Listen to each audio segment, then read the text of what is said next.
25 तारखेनंतर ह्या महाराष्ट्रामध्ये मराठा आंदोलन आणि ओबीसींचं जे चाललेलं आहे त्याचा कोणताही परिणाम या 1 तारखेच्या कार्यक्रमावर होऊ नये याची गृह खात्याने दक्षता घ्यावी हे मी या ठिकाणी आवर्जून सांगू इच्छितो। कारण आम्ही कुठेही कोणाच्याही आरक्षणाला धक्का न लावणारे आम्ही आंबेडकरी प्रेमी आहोत। सगळे प्रत्येकाला आरक्षण मिळायला पाहिजे, घटनेप्रमाणे मिळायला पाहिजे, कोणाच्याही आरक्षणाला धक्का न लावता मिळायला पाहिजे ही भूमिका ही सातत्याने सर्व आंबेडकरी नेत्यांनी जनतेने या ठिकाणी घेतलेली आहे।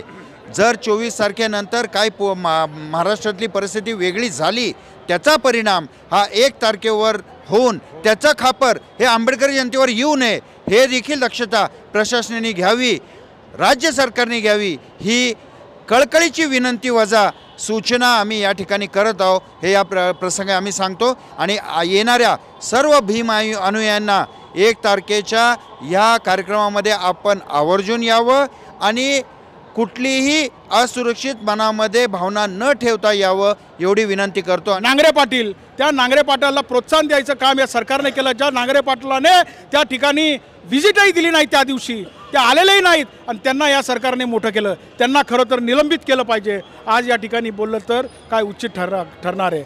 आणि या ठिकाणी पोलीस प्रशासनामध्ये त्या काळचे मुख्यमंत्री आणि त्या काळचे ज्यावेळी दंगल घडली त्या काळचे गृहमंत्री यांनी जो त्यांना पाठिंबा दिला, ज्यांनी एक घाणेरडं कृत्य केलेलं आहे त्याचा आम्ही निषेध करतो।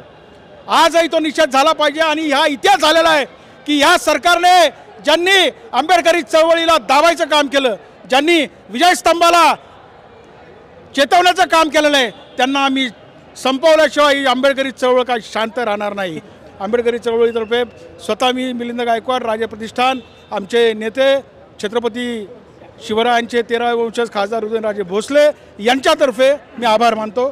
जय भीम, जय शिवराय, जय महाराष्ट्र, जय हिंद। कारण का पार्टी ज्या उद्देशाने स्थापन झालेले तो उद्देश बाजूला ठेवतो की काय अशी या ठिकाणी सर्वांच्या मनामध्ये शंका निर्माण झालेली आणि पार्टी ही संस्था सर्वांच्या नजरेमध्ये बदनाम होती की काय अशी या सर्वांना आंबेडकरी समूहाला भीती वाटत होती। त्यामध्ये वादग्रस्त एरिया सोडून बाकीचा एरिया जो आहे त्या ठिकाणी मोठ्या प्रमाणामध्ये ऊस आज देखील आहे। आज तो ऊस त्या भागातील राहणाऱ्या जे काही शेतकरी आहे त्यांचं आहे, त्यांचंही कोणाचं नुकसान न होता ते सगळं काढावं आणि त्या ठिकाणी या सर्व भीम अनुयायांना त्या ठिकाणी जागा उपलब्ध करून द्यावी ही सूचना देखील जिल्हाधिकाऱ्यांकडे आणि जय भीम, जय संविधान। आज आपण या ठिकाणी पुण्यातील जिल्हाधिकारी कार्यालयाजवळ आलेलो आहे। आत्ताच या ठिकाणी कलेक्टर साहेबांच्या अध्यक्षतेखाली भीमा कोरेगाव या ठिकाणची जी काय नियोजन बैठक आहे 1 जानेवारीची ती आत्ताच करण्यात आली आणि त्याबद्दल अनेक संघटना अनेक कार्यकर्त्यांनी या ठिकाणी काही मुद्दे मांडलेले आहेत आणि त्या मुद्द्यानुसार या ठिकाणी ही बैठक आत्ताच संपलेली आहे।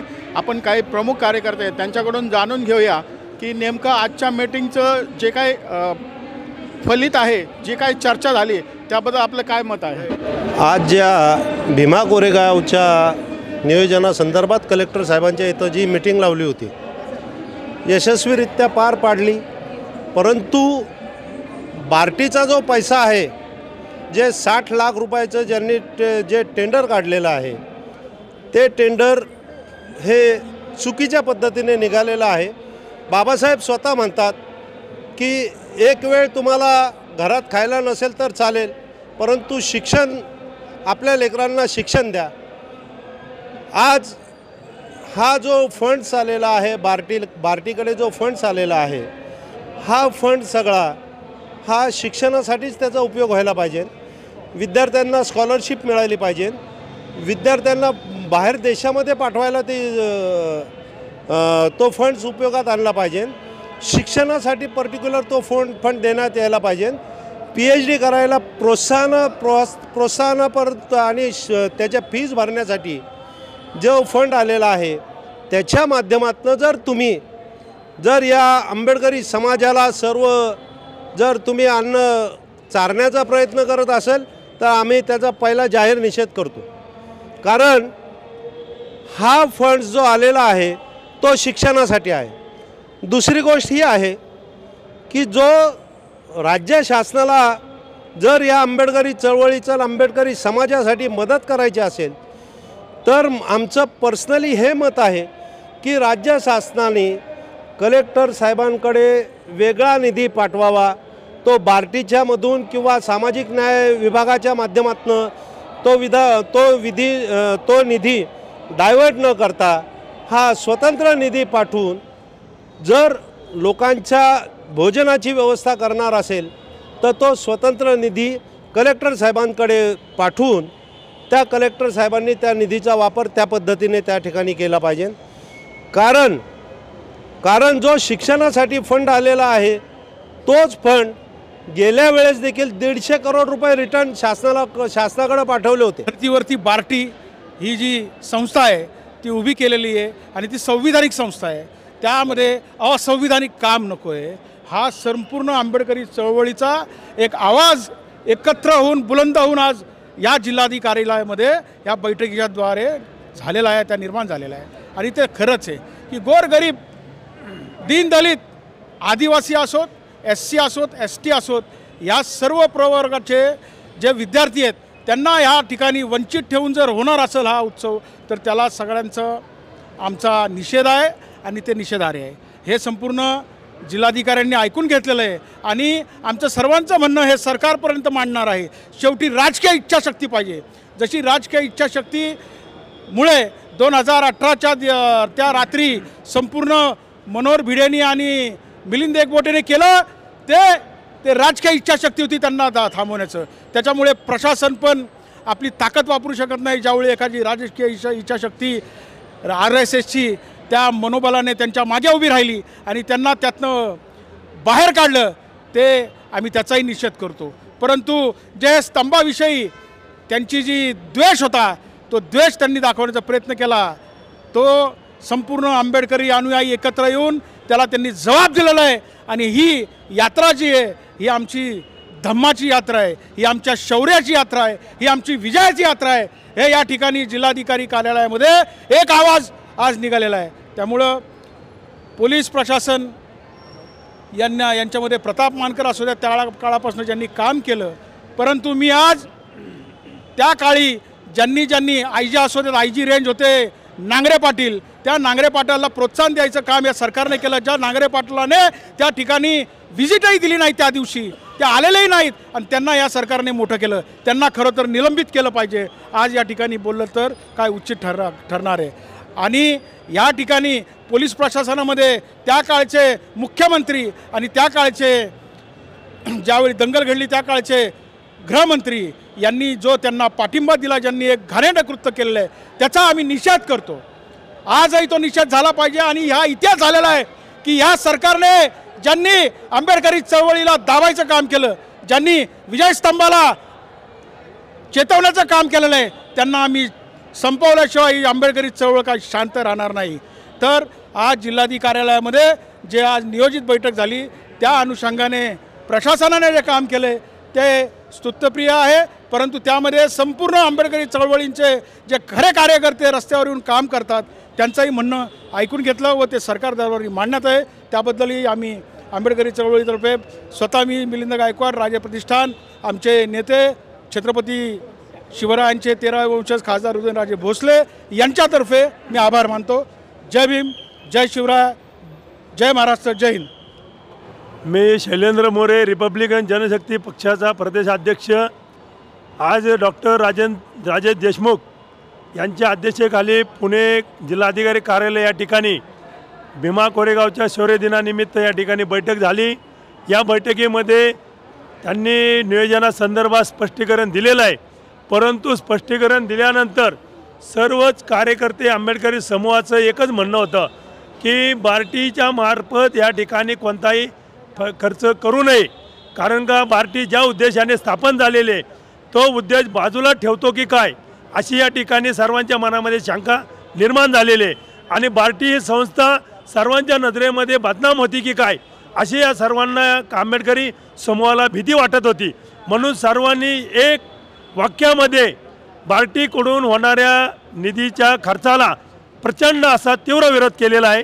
आणि तो विरोध पाहता बार्टीचे महासंचालक सुनील वारे साहेब तसेच या बैठकीचे अध्यक्ष आणि पुणे जिल्ह्याचे जिल्हाधिकारी साहेब डॉक्टर राजेश देशमुख यांनी स्पष्ट केलेलं आहे की बार्टीकडून 1 रुपयाही खर्च केला जाणार नाही। आता भविष्य काळामध्ये 2 दिवसामध्ये पाहायला मिळेल की बार्टीचा पैसा खर्च होतो की राज्य शासनाचा खर्च होतो। जर का या ठिकाणी बैठकीत ठरल्याप्रमाणे बार्टीचा पैसा खर्च झाला नाही तर 1 तारखेचा शौर्य दिन हा उत्साहामध्ये पार पडेल। परंतु या बैठकीमध्ये दिलेलं आश्वासन जर का फसवं निघालं तर 29 तारखेला 30 तारखेला आंबेडकरी चळवळीतील सर्व प्रमुख कार्यकर्ते समूह या जिल्हाधिकारी कार्यालयात धडक मारतील आणि प्रत्येक अधिकाऱ्याला जाब विचारल्याशिवाय राहणार नाहीत। या ठिकाणी मी एवढं सांगतो की बार्टीकडून पैसा खर्च न करता आपण राज्य शासनाकडून माननीय पालकमंत्री असतील, महाराष्ट्र राज्याचे अर्थमंत्री असतील, माननीय अजितदादा पवार यांच्याकडून खास निधी उपलब्ध करून माननीय जिल्हाधिकारी तथा शौर्य दिनाचे अध्यक्ष माननीय कलेक्टर साहेबांच्या नेतृत्वाखाली स्पेशल निधीची व्यवस्था करावी आणि या ठिकाणी खर्च करावा। कोणत्याही विद्यार्थ्याचा पैसा, कोणत्याही प्रशिक्षणाचा पैसा, कोणत्याही संशोधनाचा पैसा, मूळ हेतूचा पैसा बार्टीचा या शौर्य दिनाच्या कार्यक्रमाला खर्च करू नये अशी सर्व आंबेडकरी चळवळीतल्या प्रमुख कार्यकर्त्यांची, पक्ष संघटनाची आणि सर्व भीमसैनिकांची एकमुखाने मागणी झालेले आणि ती मान्य केलेले एवढंच या ठिकाणी सांगतो। जय भीम, जय भारत। गेले 3 महिने मान्य जिल्हाधिकाऱ्यांकडे समन्वय समितीच्या माध्यमातून तसेच वेगवेगळ्या पक्ष संघटना यांच्या माध्यमातून 1 जानेवारी भीमा कोरेगावच्या शौर्य व विजय दिवसाच्या विजयस्तंभाला येणाऱ्या अनुयायांना अभिवादन करण्याकरता आजची ही नियोजन बैठक माननीय जिल्हाधिकारी डॉक्टर राजेश देशमुख यांनी आयोजित केली होती। सर्व आंबेडकरी घटकांनी, संस्था, संघटना, नेते, कार्यकर्ते, पदाधिकारी यांनी या नियोजन बैठकीमध्ये आपल्या सूचना मांडल्या आणि त्याच्यामध्ये नियोजन कसं असावं ह्याबद्दल सविस्तर चर्चा झालेली आहे। फक्त 2-3 मुद्दे हे अतिशय महत्त्वाचे जे आंबेडकरी चळवळीच्या जिव्हाळ्याचे आहे। प्रामुख्याने हा जो पैसा नियोजनाकरता जवळजवळ 14 कोटी रुपये आलेले आहेत, हे विशेष घटक योजनेतून न देता तो विशेष निधी म्हणून राज्य सरकारने मंजूर करावा याकरता एकमुखाने सर्वांनी मान्य जिल्हाधिकाऱ्याकडं आणि या बैठकीमध्ये एक ठराव करून तो मान्य केलेला आहे। मान्य जिल्हाधिकाऱ्यांनी वैयक्तिकरित्या हा पालकमंत्री पुण्याचे आणि आपले वित्तमंत्री अजितदादा पवार यांच्याकडं ते सांगणार आहेत आणि हा निधी जो आहे तो त्या प्रकारे कोणत्याही मागासवर्गीय योजनेमधनं हा निधी देऊ नये या भूमिकेला सर्वांनी एकमत दाखवलेलं आहे। प्रशासनाने देखील एकमत दाखवलेलं आहे, या प्रसंगी मी सांगू इच्छितो। दुसरा मुद्दा आवर्जून या ठिकाणी सांगू इच्छितो की नियोजन करताना लोक येतात, त्यांच्या वाहनांची व्यवस्था, वाहतूक व्यवस्था, पाण्याची व्यवस्था, शौचालयाची व्यवस्था, त्या ठिकाणी विद्युतची व्यवस्था, रोडची व्यवस्था, त्या ठिकाणी हिरकणी कक्ष असेल, महिलांच्या सुरक्षेचा प्रश्न असेल, कायदा सुव्यवस्थेचा प्रश्न असेल, ह्या सगळ्याकरता या बैठकीमध्ये मोठ्या प्रमाणामध्ये चर्चा झालेली आहे। वस्तुस्थिती अशी आहे की त्या ठिकाणी जी एरिया आहे त्याच्यामध्ये वादग्रस्त एरिया सोडून बाकीचा एरिया जो आहे त्या ठिकाणी मोठ्या प्रमाणामध्ये ऊस आज देखील आहे। आज तो ऊस त्या भागातील राहणाऱ्या जे काही शेतकरी आहे त्यांचं आहे, त्यांचंही कोणाचं नुकसान न होता ते सगळं काढावं आणि त्या ठिकाणी या सर्व भीम अनुयायांना त्या ठिकाणी जागा उपलब्ध करून द्यावी ही सूचना देखील जिल्हाधिकाऱ्यांकडं अनेकांनी केलेली आहे। जाता जाता 2 मुद्दे अतिशय महत्त्वाचे जे कलेक्टरांबरोबर आम्ही बोललेलो आहोत, तो म्हणजे नुकताच गेल्या 2-3 दिवसापासून संपूर्ण जगामध्ये आणि भारतामधल्या केरळमध्ये देखील कोरोनाचा प्रभाव वाढला असं सांगितलं जातं। त्याचा कोणताही परिणाम या 1 तारखेच्या होणाऱ्या नियोजनाच्या कार्यक्रमामध्ये होऊ नये ह्याची दक्षता प्रशासनाने घ्यावी। त्याच्याकरता मास्क असेल, सॅनिटायझर असेल किंवा आरोग्य यंत्रणा असेल त्याला त्वरित हाय अलर्टवरती कार्यान्वित करावं अशी सूचना मी या ठिकाणी मान्य कलेक्टरांना दिलेली आहे। आणि 25 तारखेनंतर ह्या महाराष्ट्रामध्ये मराठा आंदोलन आणि ओबीसींचं जे चाललेलं आहे त्याचा कोणताही परिणाम या 1 तारखेच्या कार्यक्रमावर होऊ नये याची गृह खात्याने दक्षता घ्यावी हे मी या ठिकाणी आवर्जून सांगू इच्छितो। कारण आम्ही कुठेही कोणाच्याही आरक्षणाला धक्का न लावणारे आम्ही आंबेडकरी प्रेमी आहोत सगळे. प्रत्येकाला आरक्षण मिळायला पाहिजे, घटनेप्रमाणे मिळायला पाहिजे, कोणाच्याही आरक्षणाला धक्का न लावता मिळायला पाहिजे. ही भूमिका ही सातत्याने सर्व आंबेडकरी नेत्यांनी जनतेने या ठिकाणी घेतलेली आहे. जर 24 तारखेनंतर काय महाराष्ट्रातली परिस्थिती वेगळी झाली त्याचा परिणाम हा 1 तारखेवर होऊन त्याचा खापर हे आंबेडकरी जनतेवर येऊ नये हे देखील दक्षता प्रशासनाने घ्यावी, राज्य सरकारने घ्यावी ही कळकळीची विनंती वजा सूचना आम्ही या ठिकाणी करत आहोत. हे या प्रसंगी आम्ही सांगतो आणि येणाऱ्या सर्व भीम अनुयायांना 1 तारखेच्या या कार्यक्रमामध्ये आपण आवर्जून यावं आणि कुठलीही असुरक्षित मनामध्ये भावना न ठेवता यावं एवढी विनंती करतो आणि थांबतो. जय भीम, जय महाराष्ट्र, जय बुद्धाय. सर्वांना क्रांतिकारी जय भीम. बार्टीच्या विषयावर आम्ही महाराष्ट्राचे उपमुख्यमंत्री, वित्तमंत्री आणि पुणे जिल्ह्याचे पालकमंत्री अजितदादा यांची भेट घेतली होती. त्या भेटीदरम्यान अजितदादांनी मान्य केलं होतं की बार्टीचा कुठलाही निधी कुठल्याही खानावळीला जाऊ देणार नाही आणि त्या निधीच्या अनुषंगानं हा देखील विषय आम्ही मांडला की समाज कल्याण आणि बार्टीचे पैसे हे या कार्यक्रमात वर्ग करू नयेत. सांस्कृतिक विभागाचा पैसा हा या कार्यक्रमाला द्यावा.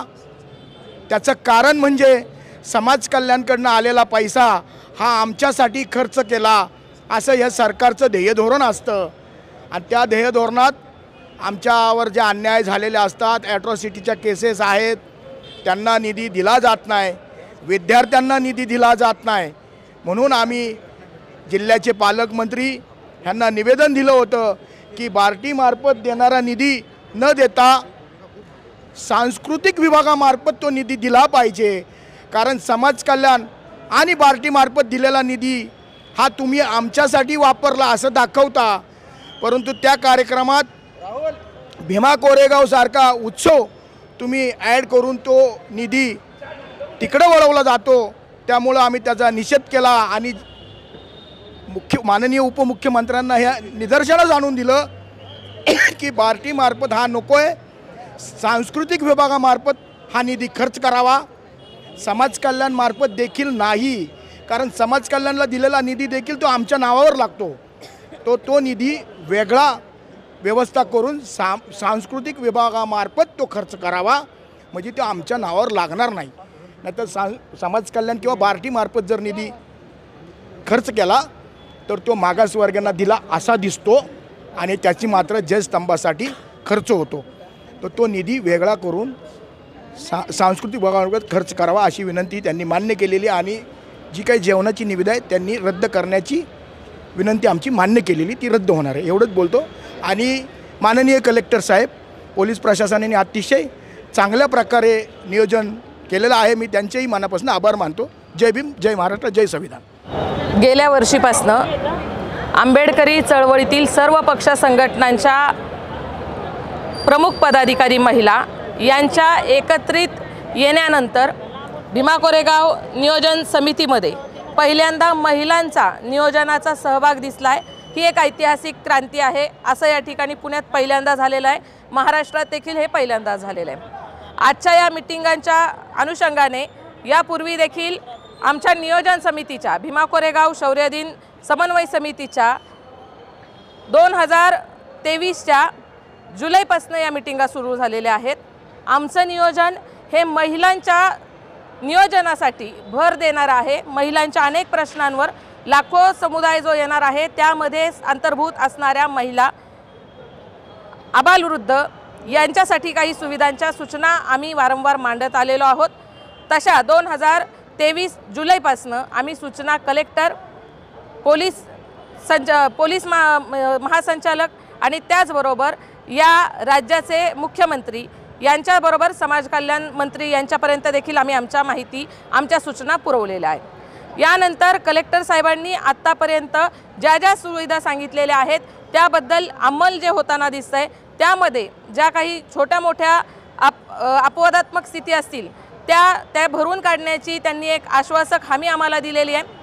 महिलांच्यासाठी हिरकणी कक्षाची मागच्या वर्षी 2 हिरकणी कक्ष स्थापन केले गेले होते. यावर्षी त्याची संख्या वाढून 5 ते 6 करण्यात आलेली आहे. महिलांसाठीचे मोबाईल टॉयलेट जे आहेत ते सुद्धा वेगळ्या ठिकाणी मोठ्या प्रमाणात लावण्याची त्यांनी एक सूचना केलेली आहे.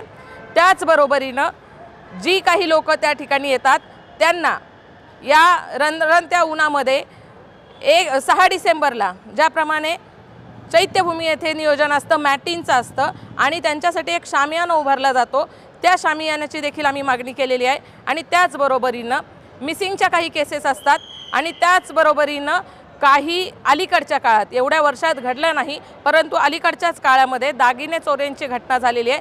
त्याबद्दलच्या सूचना आम्ही मांडल्या होत्या. लाखोचा समुदाय एकाच वेळी रस्त्यावर असल्यामुळे ज्या बसेसच्या सुविधा करण्यात आलेल्या आहेत त्या बसेस त्या लोकांच्या रस्त्यावर असल्यामुळे चालू शकत नाही. तरी देखील आम्ही महिलांसाठी आणि जे कुणी आजारी किंवा वृद्ध असतील त्यांच्यासाठी मिनी बसेसची व्यवस्था करावी अशी मागणी केली होती. आज कलेक्टर साहेबांनी मिनी बसेस पुरवण्यात येणार आहे अशी देखील आम्हाला ग्वाही दिलेली आहे. आणि याच सगळ्याबरोबरीनं मला एक सांगावंसं वाटतं, बांधव एकमेकांमध्ये विचार असतात, मतमतांतरं असतात. त्या मतमतांतराला एकमेकांशी संवादातून सोडवू शकतो. परंतु गेल्या काही दिवसांमध्ये भीमा कोरेगावच्या अनुषंगाने जी काही समज गैरसमज, आंदोलनात्मक भूमिका, विरोधातल्या भूमिका, एकमेकांबद्दलचे समज गैरसमज झालेले आहेत हे सोडवायला आपल्याकडे बराच कालावधी आहे. येणारा भीम सैनिक हा इथल्या पुणे शहर जिल्हा तालुक्यातल्या लोकांच्या आपल्या भावंडांच्या हमीवर या ठिकाणी येत असतो. येणाऱ्या या लाखोच्या समुदायाची जबाबदारी ही आपण इथले त्यांचे बांधव म्हणून, इथले रहिवासी म्हणून पुरवणं ही आपली सगळ्यात मोठी जबाबदारी आहे. हेवे दावे, मतमतांतर, प्रशासनाच्या विरोधातली भांडणं ही करण्यासाठी वेळ आहे. आपल्यातल्या या वादामुळे, आपल्यातल्या या समज गैरसमजामुळे येणाऱ्या अनुयायांमध्ये साशंकतेचं वातावरण आहे. हे साशंकतेचं वातावरण त्यांच्यातनं काढून त्यांना निर्धोकपणे भीमा कोरेगावचा शौर्य दिन साजरा करण्यासाठी आपण आवाहन केलं पाहिजे. तुम्ही सर्वांनी या ठिकाणी भीमा कोरेगावच्या 1 जानेवारी 2024च्या कार्यक्रमाला यावत. आपण सर्वजण येताच या ठिकाणी कुठल्याही प्रकारच्या अफवांना बळी न पडता हा कार्यक्रम, हा सोहळा अतिशय सुंदर आणि शांततेच्या मार्गाने प्रशासनाच्या आणि आंबेडकरी चळवळीच्या कार्यकर्त्यांच्या मार्फत पार पडणार आहे. आणि खऱ्या अर्थानं येणारं नवीन वर्ष हे भीमा कोरेगाव शौर्य दिवस हा अतिशय चांगला साजरा होणार आहे. त्यामुळे कुठलाही संकोच मनात न ठेवता आपण सर्वांनी यावं ही अपेक्षा. आपल्या भगिनी या ठिकाणी आपल्या स्वागताला उभ्या असतील. जय भीम.